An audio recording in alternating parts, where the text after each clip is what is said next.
পূর্ববর্তী চুক্তি শেষ হওয়ার পরে গঙ্গা চুক্তি নবায়ন আর করতে যাচ্ছে না ভারত সরকার। আর গঙ্গা চুক্তি নিয়ে ভারতের অবস্থান বদলাচ্ছে আতঙ্কে বাংলাদেশ। পাকিস্তানের সঙ্গে সিন্ধু জল চুক্তি কার্যত স্থগিত করে দিয়ে শক্ত বার্তা দিয়েছে ভারত। এবার ভারতের নজর পড়েছে গঙ্গা নদীর জলবন্টনের চুক্তির দিকে।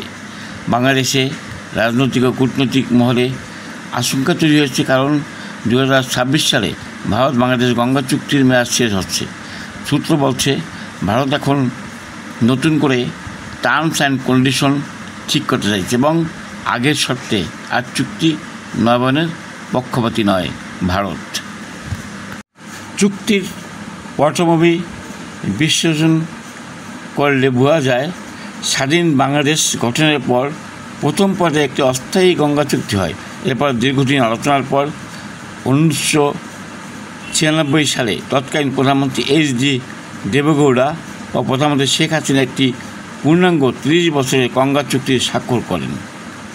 1996 সালে চুক্তির শর্ত ছিল, শুকনো মৌসুমে যখন ফারাক্কার জলপ্রবাহ 75,000 কিউসেক বা তার নিচে থাকবে, ভারত ও বাংলাদেশ উভয়ই 35,000 কিউসেক করে জল পাবে।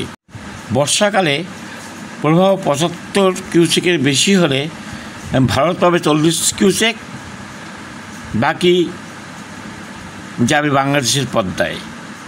ভারতের নতুন অবস্থান হলো, কূটনৈতিক সূত্র জানাচ্ছে দিল্লি এখন আর দীর্ঘমেয়াদী কোনো চুক্তি করতে রাজি নয়।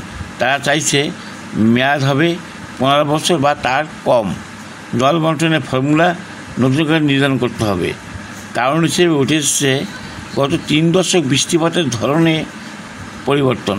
পশ্চিমবঙ্গে কৃষি ও সেচের চাহিদা বেড়েছে। কলকাতা বন্দরের নাব্যতা রক্ষার জরুরি প্রয়োজন। ঢাকা মনে করছে মোহাম্মদ ইউনূসের সরকার ভারতের প্রতি যে কূটনৈতিকভাবে বিদ্বেষমূলক ও অনাস্থামূলক অবস্থান নিচ্ছে, তারই প্রতিক্রিয়া নয়াদিল্লি এই রুল বার্তা দিচ্ছে। ইতিমধ্যেই ইনফরমালি দিল্লি জানিয়েছে আগের মতো সুবিধাজনক শর্তে আর গঙ্গা চুক্তি নবায়ন হবে না। মুর্শিদাবাদের ফারাক্কায় গঙ্গা ভাগ হয়ে যায়, এক অংশে হুগলি নদী হয়ে পশ্চিমবঙ্গে প্রবাহিত হয়, অন্য অংশ হয়ে যায় পদ্মা নদী, যা বাংলাদেশে প্রবাহিত হয়। ফারাক্কা ব্যারেজ তৈরি হয়েছিল মূলত পশ্চিমবঙ্গে সেচ জল সরবরাহ নিশ্চিত করতে, কলকাতা বন্দরের নাব্যতা বজায় রাখতে।